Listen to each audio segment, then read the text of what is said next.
This video demo shows how to build molecular systems containing more than one type of protein and no membrane or periodic components. Before using multi-component assembler, you should already have a charm formatted PSF and CRD file for each distinct component in your system.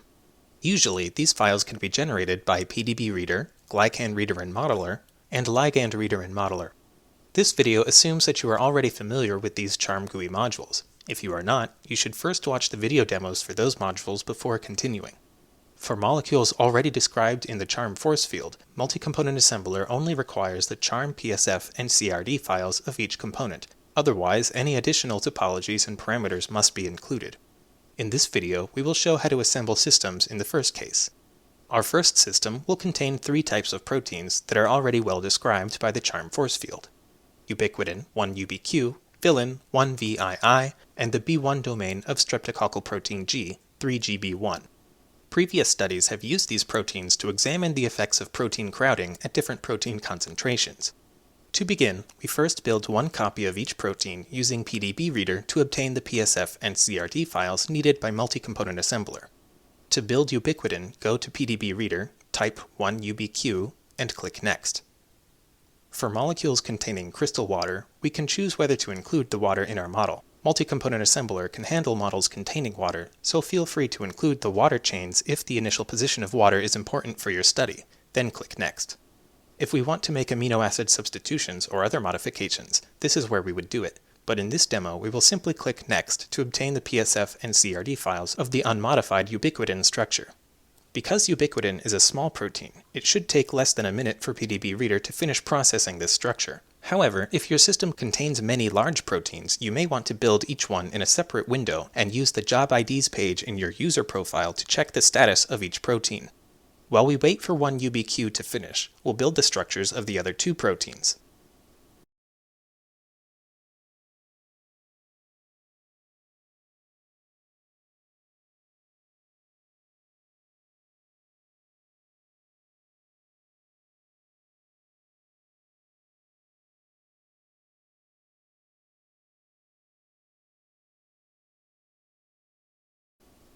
Download each built protein and extract their project archives.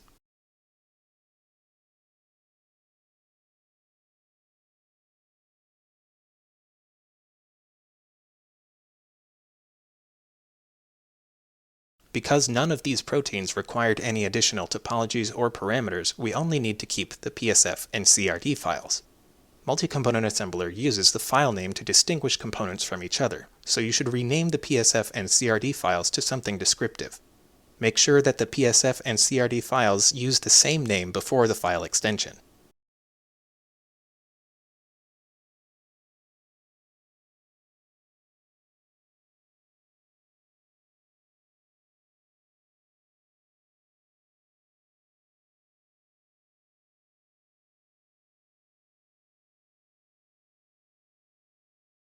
Now that we have one copy of each protein we want to include in our system, we can upload these molecules to multi-component assembler.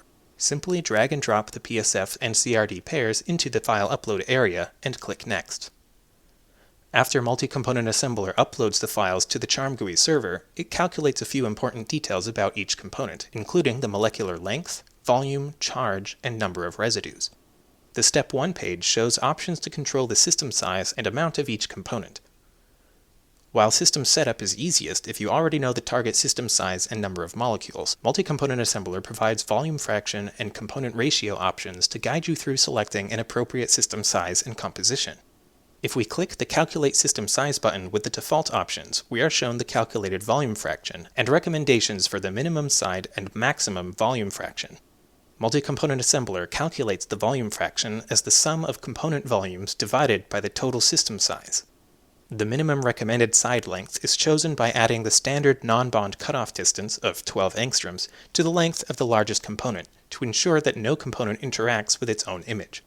The maximum recommended volume fraction is calculated by assuming that the difference between the solvent accessible volume and molecular volume accounts for all empty space in the system. In most cases, packing a system above a 30% volume fraction is very difficult and may require some trial and error. If we instead know the target volume fraction and want to find the smallest box size that achieves this fraction, you can select the volume fraction size option. Enter the desired volume fraction and click the Calculate button again. Here we see that with one copy of each of our three components, a 10% volume fraction requires a side length around 59 angstroms. You can increase the number of copies of a particular component by entering the desired number in the Number of Components column, and click the Calculate button again to get a new size calculation. However, this requires that you know the exact number of each component that you want. If you instead know the ratio of components with respect to each other, you can use an approximate volume fraction and box length to find the system size that best matches the component ratio. For example, if we know that we want our three proteins in a 1 to 2 to 1 ratio, a 10% volume fraction, and a cube side length of at least 100 angstroms, then we can choose the Ratio of Components option. Enter 1, 2, and 1 in the component ratio columns. Enter 100 as the box length, 0.1 as the volume fraction, and click the Calculate button. Multi-Component Assembler will then calculate the system size and composition that best matches your settings and update the component count column. In this case, because we chose to approximate the box length and give an exact volume fraction, Multi-Component Assembler determined the box length closest to our approximation that has the desired volume fraction and component ratio. If the box length is too small or large, we can change the length approximation and recalculate. In the next video, we'll show what happens if we change the component types or choose membrane generation, but since we are not generating a membrane in this demo, we simply click Next to go to the Solvent Options page. Multi-Component Assembler then attempts to find a packing configuration that avoids collisions. Depending on the system size and density, it may take several minutes or hours to finish, so you should save your job ID or periodically check the status of your job on the Job IDs page of your user profile. If Multi-Component Assembler was able to find a reasonable packing configuration, it will show the Solvent Options page. Remember to check the packing results visually by clicking View Structure before proceeding. Notice that each solvated protein was given a random orientation. On this page, we can control the solvent composition. We can add ionic components by selecting a compound from the menu and clicking the Add button, and remove them by clicking the minus button. To add a compound not listed in the Simple Ion Types menu, check the More Ion Types option, and select a cation and anion. Each elemental ion type is categorized by its position in the periodic table.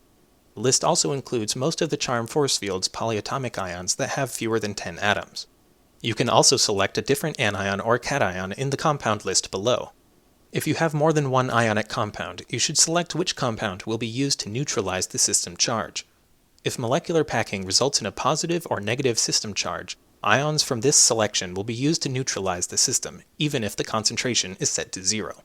Finally, click the Calculate Solvent Composition button to get an estimate of the number of each solvent and ion molecule that will be generated.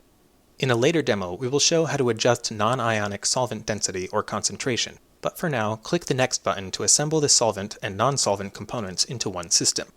If solvent building and system assembly were successful, you should see a system size summary and periodic boundary condition options. Make sure to view the assembled structure by clicking View Structure.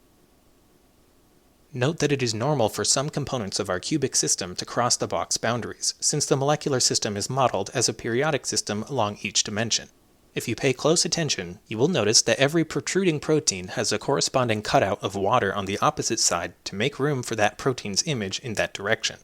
If the system looks correct, click Next to generate the PME grid and perform a short energy minimization.